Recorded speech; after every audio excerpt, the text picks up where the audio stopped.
ಸಖತ್ ಖಾರ ಬಣ್ಣ ಮತ್ತು ರುಚಿ ಆಚಿ ಚಿಲ್ಲಿ ಪೌಡರ್.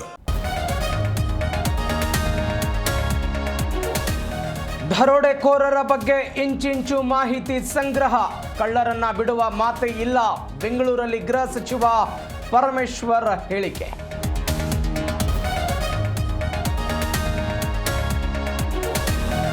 ಬೆಂಗಳೂರಿನಲ್ಲಿ 7,11,00,000 ದರೋಡೆ ಕೇಸ್, ಸಿಎಂಎಸ್ ಸಿಬ್ಬಂದಿ ಮೇಲೆ ಹೆಚ್ಚಿದ ಅನುಮಾನ. ರಾಬರಿ ಗ್ಯಾಂಗ್ಗಾಗಿ ಪೊಲೀಸರ ತಲಾಶ್.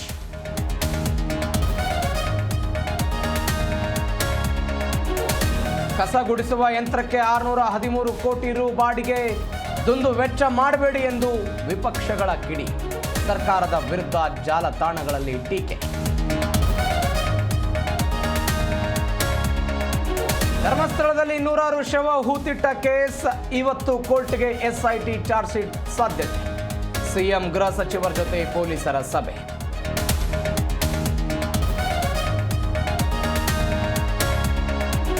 ಕೆಲವೇ ಕ್ಷಣಗಳಲ್ಲಿ ನಿತೀಶ್ ಕುಮಾರ್ ಪದಗ್ರಹಣ, 10ನೇ ಬಾರಿ ಸಿಎಂ ಆಗಿ ಪಲ್ಟು ಕುಮಾರ್ ಶಪಥ.